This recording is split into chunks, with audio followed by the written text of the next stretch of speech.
vous et avec votre esprit. Bonne nouvelle de Jésus-Christ selon saint Luc. Gloire à toi, Seigneur.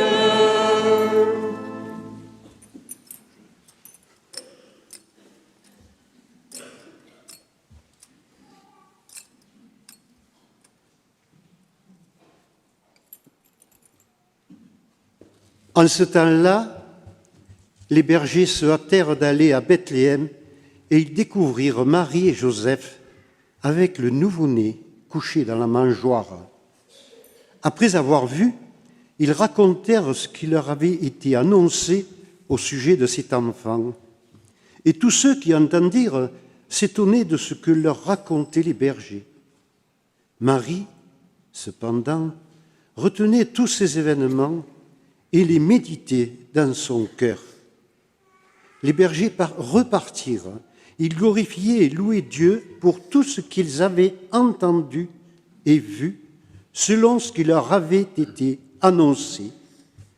Quand fut arrivé le 8e jour, celui de la circoncision, l'enfant reçut le nom de Jésus, le nom que l'ange lui avait donné avant sa conception. Acclamons la parole de Dieu. Louange à toi, Seigneur Jésus.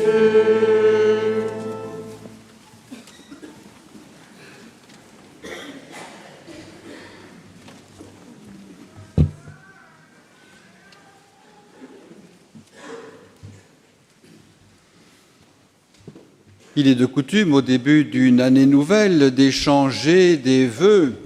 Et quelquefois, nos formules sont un peu simplement formelles ou superficielles. Alors, la liturgie d'aujourd'hui nous donne quelques propositions et nous pourrions essayer de les mettre en pratique en écoutant ce que vient de nous dire le livre des Nombres, en posant un regard d'espérance sur les personnes auxquelles nous allons transmettre ces vœux. Que le Seigneur vous bénisse et vous garde. Qu'il fasse briller sur vous son visage, qu'il vous prenne en grâce, qu'il vous apporte la paix. Oui, cela pourrait faire partie de ces paroles d'espérance que nous sommes invités à nous offrir les uns aux autres, pas simplement parce que c'est l'année sainte, mais parce que nous portons au cœur de notre cœur la bonne nouvelle. Et que cette nouvelle, nous le savons bien, a besoin d'être transmise, partagée, vécue. Peut-être que ceux qui entendraient ces paroles seraient un peu étonnés. Mais qu'est-ce que c'est que cette formule nouvelle? Où est-ce qu'ils sont allés chercher cela? Mais peut-être aussi cela permettrait-il à ces personnes de méditer dans leur cœur ces paroles, de se laisser peut-être rejoindre par le sens profond qu'elles transmettent, et peut-être même d'accueillir le Verbe fait chair, le Christ, qui est la parole du Père. C'est bien cette rencontre vivante et personnelle avec le Seigneur Jésus qui est à l'objectif de cette année sainte. Rencontrer d'une manière vivante et personnelle le Christ. Rappelons-nous, Dieu avait dit à Abraham, « Marche en ma présence ». Rappelons-nous l'appel de Jésus adressé aux hommes qui sont là sur le bord du lac. « Viens, suis-moi ». Nous voyons bien qu'à travers toute l'histoire, Dieu ne craint pas de prendre des initiatives. Son désir est toujours le même, venir à la rencontre de notre humanité. Et ce désir va se manifester d'une manière unique et définitive à la plénitude des temps, lorsqu'il envoie son propre Fils.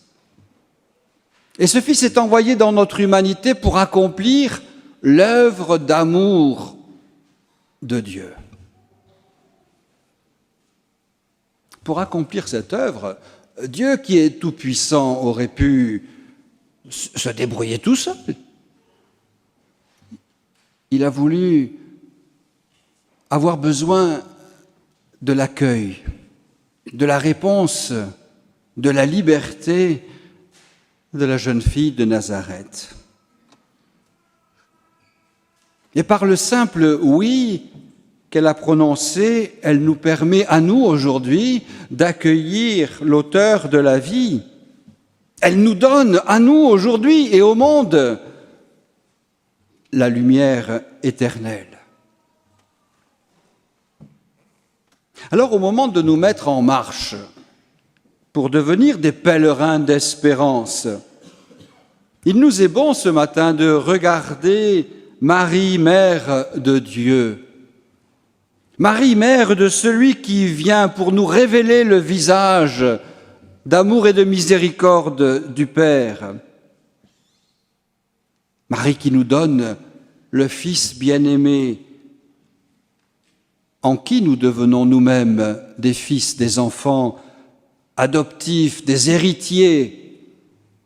Et tout au long de cette année, comme à Pindreau, Marie nous montrera le chemin. Tout au long de cette année, comme à Cana, elle nous dira « Tout ce que mon fils vous dit, faites-le ». Alors son oui deviendra notre oui. Et par notre oui, nous serons nous aussi les collaborateurs de l'œuvre de Dieu. Ce oui, nous allons apprendre à le répéter dans les heures joyeuses de notre quotidien comme dans les heures plus douloureuses, sans perdre ni l'espérance ni la confiance dans le Seigneur. Ici, en ce sanctuaire qu'elle a voulu et demandé à son Fils, Marie nous accueille, elle nous console, elle nous conduit vers la miséricorde.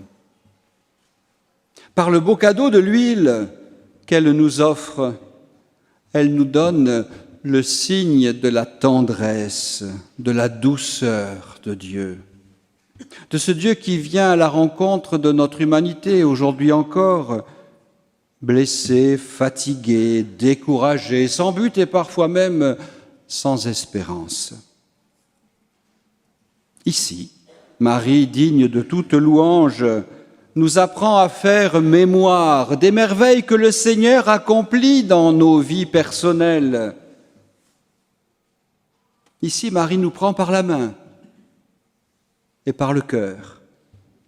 Et comme une mère patiente, elle nous éduque, elle nous guide, elle nous corrige aussi, avec amour.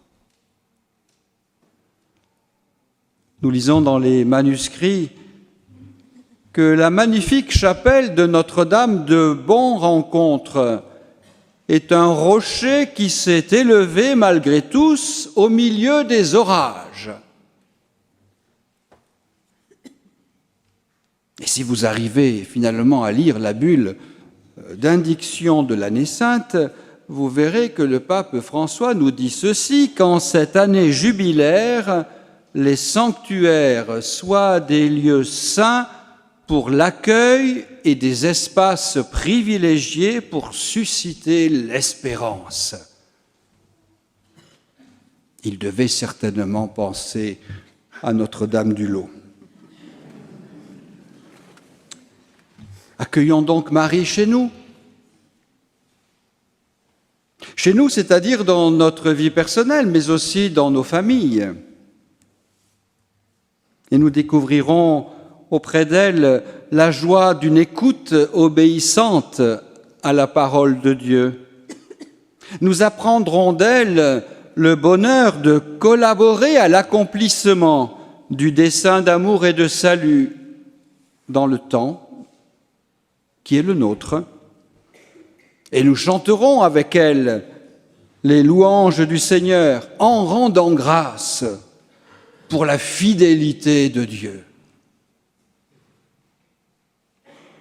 Dans la discrétion de Nazareth ou de l'étable de Bethléem, Marie est devenue la mère de Dieu. Et cette affirmation de notre foi atteste en même temps que son Fils est vrai Dieu et vrai homme. Dans l'obscurité de la croix et le feu de Pentecôte, Marie est devenue mère de l'Église, notre mère.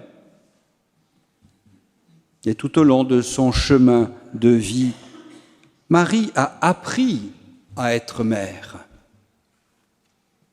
De la même manière, Marie nous accompagne tout au long de notre vie, de notre pèlerinage dans la foi, et nous apprend à être des fils et des filles, des enfants bien-aimés du Père. Elle nous donne le Fils unique, et par lui, nous sommes adoptés comme des fils, si bien que nous pouvons désormais nous adresser à Dieu en lui disant « Abba, Papa, notre Père ». Nous commençons cette nouvelle année en regardant Marie, mère de l'espérance. Elle est l'étoile de la mer, celle qui guide nos pas sur les flots de la vie. Elle nous invite à avancer avec confiance à la suite de son Fils. Nous disons que cette année est une année sainte.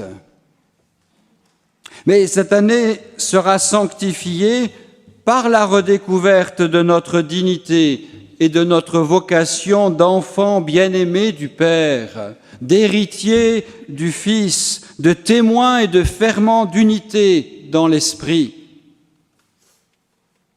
Nous tous, dans la diversité de ce que nous sommes et de ce que nous vivons, nous tous, nous sommes co-responsables pour que de multiples signes d'espérance témoignent au cœur de notre temps, au cœur de notre monde, au cœur de toutes les réalités humaines qui sont les nôtres, témoignent de la présence de Dieu au cœur de notre temps. Alors,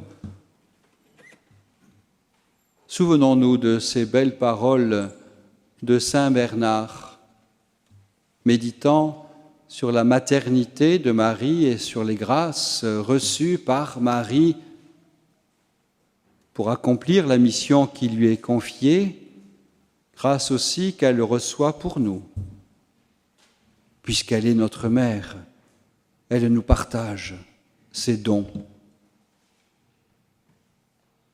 En suivant Marie, on ne s'égare pas. En priant Marie, on ne craint pas. En pensant à Marie, on ne se trompe pas. Car si elle nous tient par la main, nous ne tomberons pas. Si elle nous protège, nous n'aurons rien à craindre. Si elle nous conduit, nous ne connaîtrons pas la fatigue. Si elle nous est favorable, nous sommes sûrs d'arriver. Marie, Reine de la paix, Marie, Mère de l'espérance, prie pour nous. Amen.